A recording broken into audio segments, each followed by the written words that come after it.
연동형 비례대표제 도입에 대해서도 의원 정수 확대에 대해서도 동의한 적이 없고 정당 간의 야합이 있을 수 있다는 것입니다.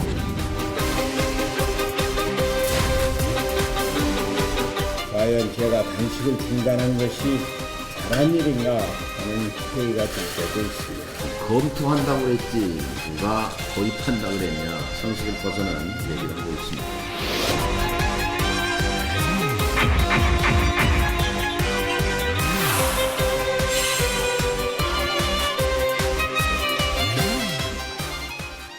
여의도 사사건건 오늘은 민주평화당 정동영 대표 자리했습니다. 어서 오십시오. 네, 안녕하세요. 나와주셔서 고맙습니다.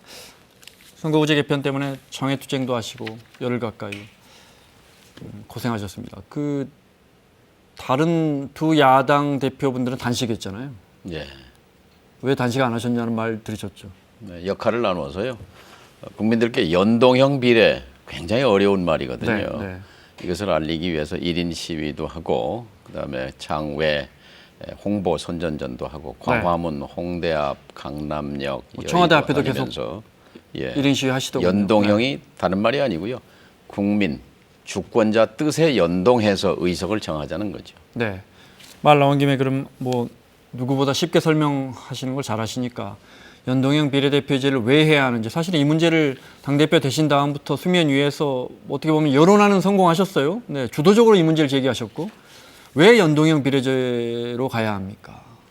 우리 국민 중에 지금의 정치, 특히 여의도 정치, 국회에 대해서 만족하는 분이 얼마나 될까요? 네. 신뢰도가 1.8%입니다. 바꾸라는 거거든요. 이 바꾸는 건 그러면 어떻게 바꾸느냐?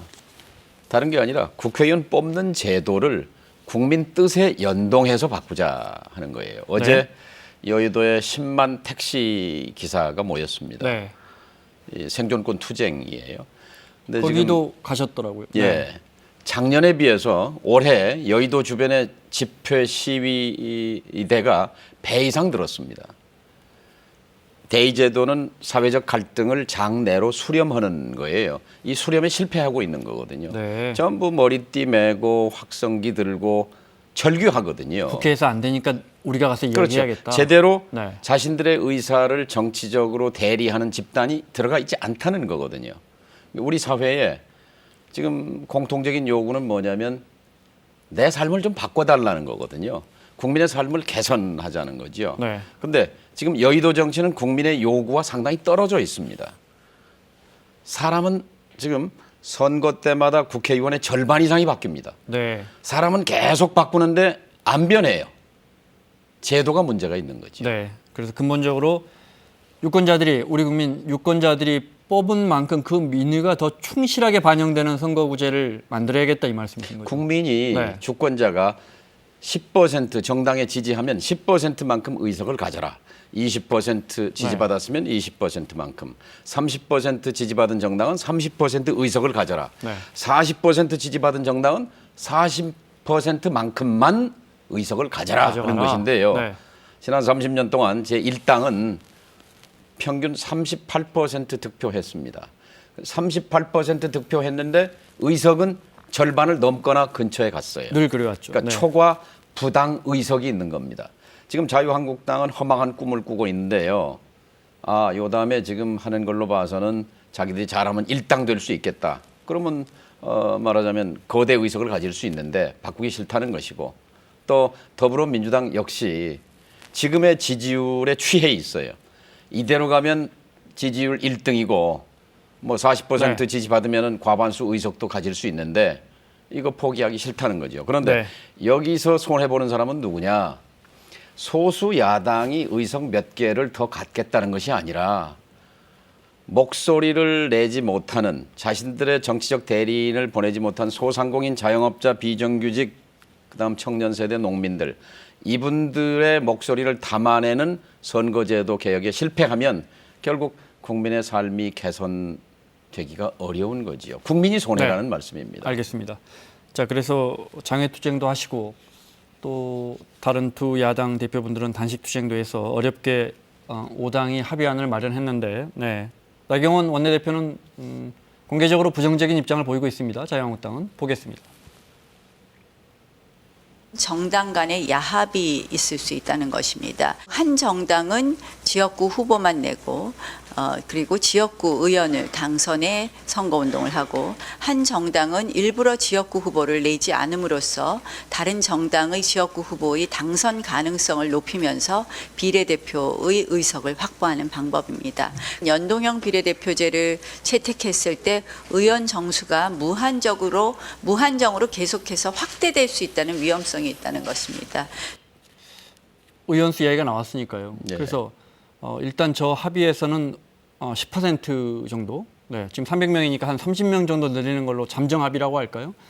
민주평화당은 어떻게 보십니까? 의원 수에 대해서 먼저 여쭤보겠습니다. 네, 일단 네. 그 합의에 의원 정수 확대를 논의하자고 받아들인 것은 큰 진전입니다. 네. 근데 우리 나경원 대표가 연동형 비례에 대해서 중대한 오해를 하고 있는 것 같아요. 그 이야기 먼저 들어볼까요? 그럼? 예, 네. 예.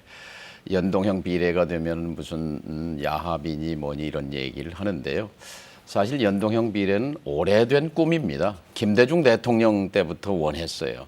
또 기억하실 겁니다. 대연정이라고 총리라도 줄 테니까 선거제도 노무현 바꾸자는 것이 노무현 대통령이 대통령 그랬죠. 때였어요. 그러니까 이 정치를 어떻게든 바꿔보기 위해서는 제도를 바꿔야 되겠는데 지금까지 가장 성공한 제도로 세계적으로 평가받고 있는 제도는 독일식 연동형 비례입니다. 네. 그런 그 연동형 비례를 하는 나라들은 대부분이 다 사회적 투명도가 높고 국민의 행복도가 높은 나라들입니다. 사표가 없는 나라예요. 네. 행복도 1, 2, 3, 4, 5등을 보면요. 덴마크, 스위스, 스웨덴, 네덜란드, 핀란드, 노르웨이, 독일 이런 나라들이에요. 정치 선진국입니다. 네. 대한민국도 이제는 정치 후진국에서 벗어나서 선진국으로 갈 수 있는 자격과 능력이 있다고 생각합니다. 쓰레기 종량제보다 훨씬 더 도입이 쉽습니다. 네, 알겠습니다. 그러면 일단 그러려면 지금 이제 300명 안에서 비례대표들을 늘리려면 지역구 의원수를 줄여야 하기 때문에 이렇게 되면 이제 상황이 많이 복잡해지잖아요. 누가 자기 지역구 바뀌는 걸 원하겠습니까? 그래서 이제 나오는 게 의석수를 조금이라도 올려보고 국민들을 설득하자는 건데 민주평화당은 몇 명 정도 늘렸으면 현실적이다 이렇게 보십니까? 예산은 줄이고 의원은 늘리자는 겁니다. 네. 줄일 수 있으면 예산을 20% 줄이고 의석수는 20% 늘리는 것이 답이라고 생각합니다. 일만 잘하면 예산이 중요하겠습니까? 그렇죠. 올해 예산이 6,300억인데요. 네. 5천억 정도로 줄일 수 있습니다. 20% 줄이고 네. 의원 20% 늘리면 의원 월급 깎고 줄이고 네. 보좌관, 비서관 숫자 줄이고 그래서 5천억 가지고 충분히 국회 운영할 수 있는 거지요. 네. 그러니까 지금 숫자가 본질은 아닌데 국민들께서 지금 국회의원 줄여도 시원찮은 판에 네. 늘린다는 게 말이나 되느냐 하는 그 정서, 그거 10분 이해합니다. 그런데 그 정서보다 더 중요한 것은 국민의 네. 삶입니다. 국민의 삶을 바꾸기 위해서 정치를 이대로 가가지고 어떤 희망이 있습니까? 정치를 바꾸는 수밖에 없어요. 오죽했으면 중립적인 헌법기관인 중앙선거관리위원회가 네. 독일식 연동형으로 바꾸자. 그런데 이 300명은 그대로 두고 지역구를 200명으로 줄이고 네. 비례를 100명, 2대 1로 이렇게 지역구가 하자라는 한 거예요. 43석 정도가 줄어들죠. 253명입니다. 네, 53석이 줄어들죠. 53석, 20%가 주는 네. 거예요. 그런데 이것은 100점짜리입니다. 300명에서 지역구를 200명으로 줄이고 비례 100명 해서 국민 뜻에 연동해서 네. 의석을 정하자는 건 아주 완벽한 안입니다. 그런데 국회를 통과할 가능성은 제로입니다. 그렇죠. 왜냐면요. 네. 의석이 20% 준다는 건 가령 충남이 의석이 10개예요. 전남도 10개고 전북도 10개인데 10개가 8개로 준다는 거거든요.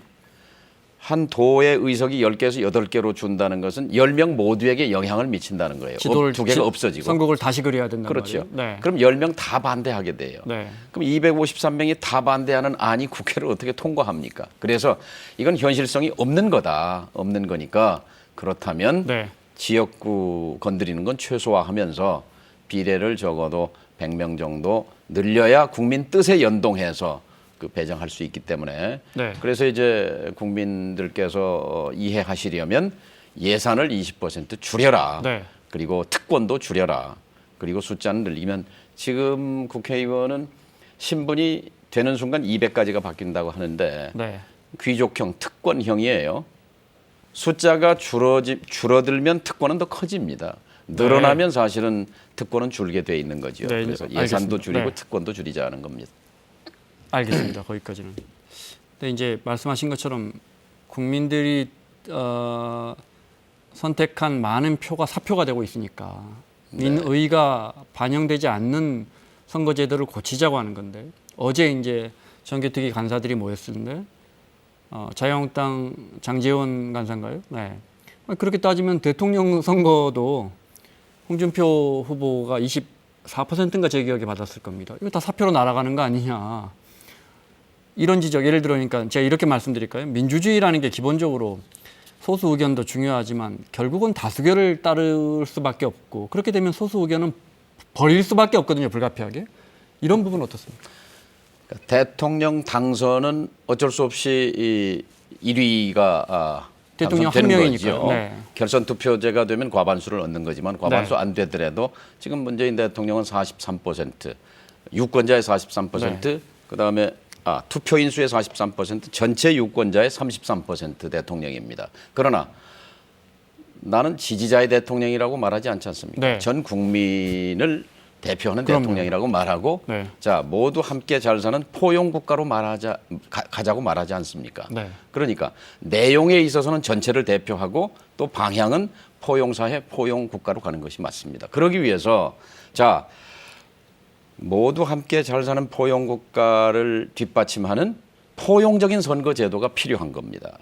말씀하신 대로 지금 유권자의 52%는 사표예요. 국회의원 선거에서. 48%의 표만 대표되고 있는 거예요. 왜 내가 던진 표가 사표가 되는 네. 거냐라고 국민들은 묻고 있습니다. 알겠습니다.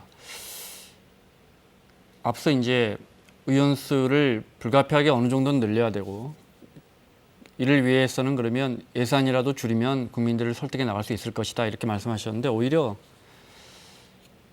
국민들 입장에서는 선거구제를 개편한들 300명이든 360명이든 비례성을 강화하든 아니면 지역구를 뽑든 정말 좋은 사람이 국회의원 되느냐 오히려 의문점은 여기 있는 게 아닐까. 이 부분 어떻게 보십니까? 국민들이 볼 때 그 취지는 알겠어. 그렇게 하면 좋을 것 같아. 그렇게 해서 뽑히는 국회의원이 정말 제대로 국회를 잘 이끌어 갈까? 민의를 잘 대변할까? 오히려 근본적인 질문은 여기 있는 거 아닙니까? 핵심이에요. 다시 한번 말씀드릴게요. 네. 자, 민주화 이후에 30년 동안 7, 8번 국회가 바뀔 때마다 네. 절반 이상 국회의원들을 바꿨습니다. 정치 불신이 깊으니까 네. 늘 세 사람 항상 절반 이상씩 교체했어요. 근데 정치는 변치 않았어요.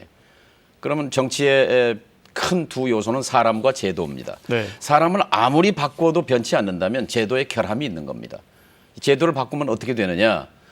우리 사회 민주주의는 1인 1표잖아요. 네. 1인 1표니까 숫자 많은 집단이 힘을 갖는 게 당연합니다. 지금 자영업 소상공인 650만입니다. 자영업 소상공인 300명 국회의원 중에 한 명도 자영업하는 분이 없거나 그분들의 이해관계를 적극적으로 네. 대변하는 세력은 없습니다. 네.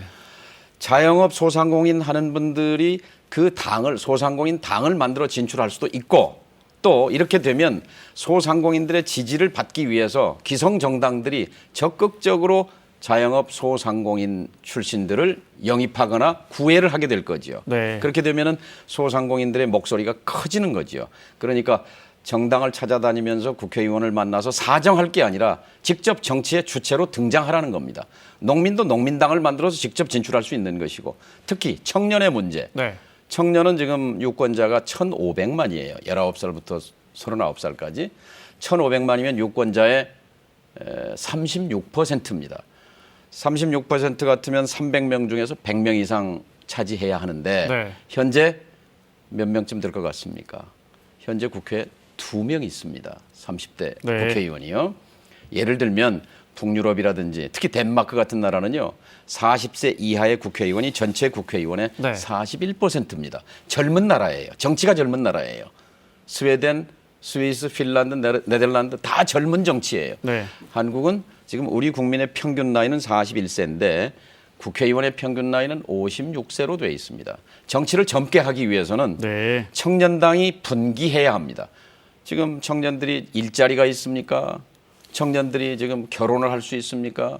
청년들이 지금 뭐 수도권에서 잠자고 먹고 씻을 공간이, 주거 공간이 있습니까?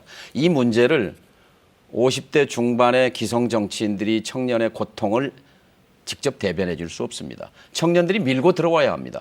청년들이 분노해서 예를 들어서 1,500만 유권자 중에 3명 중에 1명씩만 청년당의 지지를 보낸다면 아마 21대 국회에는 수십 명의 20, 30대 국회의원들이 이 국회를 점령하게 될 겁니다. 알겠습니다. 정리하면 선거구제 개편의 정말 큰 목적은 국민들이 구체적으로 자신들이 속한 영역에서 자신들의 뜻이 반영되는 국회의원을 뽑을 수 있는 제도로 가자. 대표자를 보낼 수 있는 거죠. 네. 그러니까 한마디만 더 정리하면 네. 대한민국이라는 식탁에 지금 밥상에 기득권 계층과 거대 양당만 둘러앉아서 밥을 먹고 네. 식탁을 치워버리는 형국이에요. 그리고 수많은 숫자가 많은 대집단들은 식탁 주변에서 멀찌감치 바라만 보고 있는 거거든요. 네. 그분들을 위해서 의자를 놓아주라는 겁니다. 알겠습니다. 같이 식탁에 둘러앉을 수 있도록. 예컨대 농민당이다, 뭐 청년당이다. 통일을 원하는 사람들이다 하면 2, 3%라도 되면 3%면 어디입니까? 여섯 명이나 9명이 들어오는 거죠. 국회의원이 들어올 수 있다 이 말씀이시죠. 네. 지금 이제 양당제도 잠깐 국회가 확 언급하셨는데, 바뀌는 거죠. 네. 양당제도에서 다당제가 되는 거예요. 다당제가 되고 현실적으로는 민주평화당이나 특히 정의당 같은 데는 아주 큰 도움을 받을 겁니다. 의석수가 늘어날 겁니다. 그렇죠. 제가 그럼 이렇게 여쭤볼게요. 국민들 입장에서는 과거에 양당제 하다가 지금 다당제로 당이 한 5개 됐는데도 협치는 뭐 여전히 안 되는 것 같다. 타협의 정치는 하나도 안 되고 매일같이 싸움만 하는 것 같다. 이런 부분은 어떻게 보십니까? 지금의 다당제는 제도적으로 뒷받침된 정당이 아니라 네. 제도는 양당제 중심으로 돼 있는데 네. 국민들께서 양당제의 실증을 내고 만들어 주신 네. 거거든요. 근데 이제 다당제가 되면 한 정당이 40% 이상 넘어가는 정당이 없기 때문에 네. 필시적으로 필연적으로 연립정부, 연합을 하게 됩니다. 연합을 하게 된다는 것은 결국 타협하고 조정하고 합의하는 거죠. 뉴질랜드 예가 있어요. 우리 전 네. 양당제 하다가요. 그 왕립정치개혁위원회에서 권고를 했어요. 독일식 연동제를 좀 받아들이는 게 좋겠다. 그래서 20년 전에 개헌을 해서 네. 이 연동식으로 했더니 6, 7개 정당이 진출하면서 연립정부가 들어서기 시작했어요. 네. 그러면서 나라의 정책 방향이 합의 민주주의, 이 조정시장 경제, 오히려 중구난방이 복지국가의 되지 방향으로. 않고. 그렇지 않습니다. 예, 알겠습니다. 많은 성공 사례들이 있습니다. 네. 요 질문만 하고 선거구제 개편 논의는 다른 주제로 넘어가겠습니다. 근데 이제 현실적으로는 정개특위가 협상을 시작했고 내년 1월까지는 어떻게든 하자 여기까지는 도장을 찍었는데 자유한국당에서는 이런저런 이유로 안 하겠다는 이유를 공개적으로 하고 있고 민주당도 우리도 열심히 해볼게요 하지만 사실은 눈빛은 그렇지만 속내는 근데 자유한국당이 반대네 이렇게 나오는 것 같아요. 정확하게 현실적으로 보셨어요. 어떻게 하실 겁니까? 자유한국당 핑계 대고 그냥 갔으면 좋겠다 하는 게 속내 같아요. 근데 민주당은 국민을 보고 정치를 해야 합니다. 없었던 일로 돌릴 수 없습니다. 이미 국민이 이 연동형이라는 게 뭔가 하고 들여다보기 시작했거든요. 그리고 노무현 대통령이 오죽했으면 퇴임 후에 책에다가 대통령 한 번 하는 것보다 선거제도, 국회의원 뽑는 제도 바꾸는 것이 훨씬 더 중요하다고 왜 썼겠습니까? 그리고 지금 열쇠는 자유한국당이 쥐인 게 아니라요. 민주당이 소극적이고 수동적인 자세에서 벗어나서 손님이 아니라 네. 이 정치개혁의 주체로 나서야 합니다. 그리고 어쨌든 여당의 지도자는 문재인 대통령 아닙니까? 물론 당대표가 있습니다. 네. 근데 이 여당의 지도자인 대통령이 강력히 지지한다. 나의 신념이다. 그리고 대표 때 공약으로 만들었고 그리고 당론으로 만들었고 공약이었고 네. 2015년에 중앙선거관리위원회가 독일식 연동형으로 바꿉시다 하고 제안했을 때 그때 가장 환호한 세력이 더불어민주당 야당이었어요. 그리고 바로 이거다 해서 그때 당론으로 만든 거지요. 네. 국민들은 이걸 똑똑히 기억하고 있다고 봅니다. 따라서 대통령의 의지를 뒷받침해 주는 것이 민주당이어야 하고 민주당이 적극적인 정치개혁의 주체로 나서게 되면 이 문제는 됩니다. 알겠습니다. 채용비리 국정조사 몇 가지만 여쭤보겠습니다. 강원랜드도 포함시키기로 여야가 합의가 됐습니까? 3당 수석 부대표 합의가 이루어졌죠. 그제. 포함시켜야 한다고 보시고요. 강원랜드도. 일자리 문제는 청년들의 분노가 하늘을 찌르기 때문에 네. 강원랜드든 뭐 서울교통공사든 다 신의 직장이라고 불리는 공기업이잖아요. 네. 공기관이지 네. 않습니까? 그리고 국정조사를 하면 물론 실체적 진실도 중요하지만 이런 문제가 국정조사에서 다루어지게 되면 이 공기관들, 공기업들이 긴장하게 되고 뭐 저는 효과가 있으리라고 네. 생각합니다. 권성동 의원이나 염동열 의원은 지금 재판받고 있는데 그럼에도 불구하고 국정조사에서 좀 더 국민들 보는 데서 좀 제대로 밝힐 필요가 있다 이렇게 보시는 겁니까? 그렇죠. 일자리도 없는데 청년들 들어갈 자리도 없는데 그런 자리를 이 비리로 또는 이런저런 부당한 네.